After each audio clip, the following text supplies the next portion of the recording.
रावण से लेके परशुराम तक और आज करोड़ों भक्तों तक एक परंपरा चली आ रही है।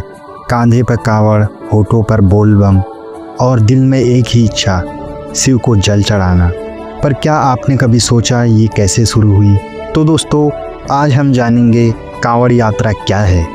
कांवड़ यात्रा भारत की सबसे विशाल धार्मिक यात्राओं में से एक। हर साल लाखों श्रद्धालु, जिन्हें कांवड़िए कहा जाता है, सावन के महीने में गंगा के घाटों से जल भरकर सैकड़ों किलोमीटर पैदल चलते हैं और फिर उसे अपने क्षेत्र के शिवलिंग पर चढ़ाते हैं। लेकिन सवाल ये है कि ये परंपरा कैसे शुरू हुई? क्यों शिव को सिर्फ गंगा जल ही चढ़ाया जाता है? तो चलिए जानते हैं रावण और शिव की एक प्राचीन कथा। इस यात्रा की जड़ें हमें मिलती है लंकेश रावण की कथा में। एक बार रावण ने घोर तपस्या कर शिव को प्रसन्न किया। वो चाहता था कि शिव लंका चले। शिव जी ने आशुतोष भाव से कहा, मैं चल तो सकता हूँ, लेकिन एक शर्त है। मुझे ले जाने के लिए तुम मुझे जिस स्थान पर रखोगे तो मैं वहीं स्थापित हो जाऊँगा। रावण ने सहमति दी और शिव को लेकर चला। लेकिन रास्ते में उसे मूत्र त्याग की आवश्यकता पड़ी। उसने एक ग्वाले को शिवलिंग थमा दिया। ग्वाले ने शिवलिंग जमीन पर रखा। वही जगह बनी वैद्यनाथ धाम, झारखंड में। कहते हैं रावण के बाद गंगा जल लाकर उस शिवलिंग पर अभिषेक किया गया और वहीं से गंगा जल लाकर शिव को चढ़ाने की परंपरा शुरू हुई। अब बात करते हैं भगवान परशुराम की। जब भगवान विष्णु के छठे अवतार परशुराम गंगोत्री पहुँचे तो उन्होंने वहाँ से जल लिया और पैदल यात्रा करके केदारनाथ में शिव जी को चढ़ाया। उस समय बांस की दो डंडियों के बीच रस्सी से लटकी गगरी को कावड़ कहा गया। यहीं से आया कावड़ यात्रा शब्द। कहते हैं परशुराम ही पहले कावड़िया थे। अब सवाल उठता है, सावन ही क्यों?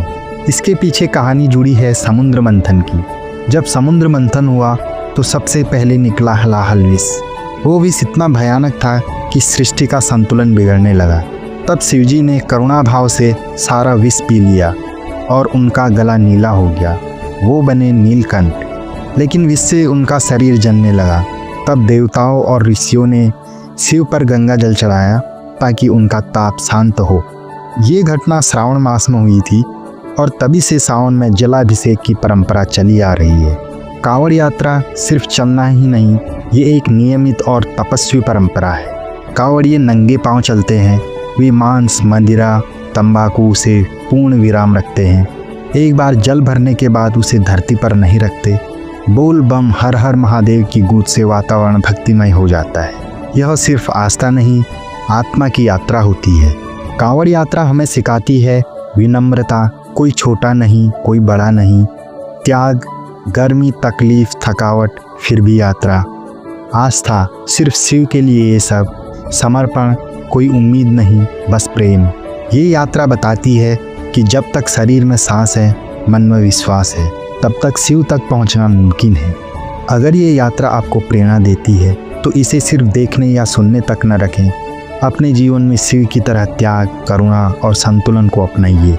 तो दोस्तों, अगर आपको ये वीडियो अच्छा लगा हो तो लाइक करें, कमेंट में हर हर महादेव जरूर लिखें और सब्सक्राइब करें BK इंस्पायर यात्रा को, क्योंकि हम लाते हैं आपके लिए ऐसी ही आध्यात्मिक, रहस्यमयी और प्रेरणादायक कहानियाँ। धन्यवाद।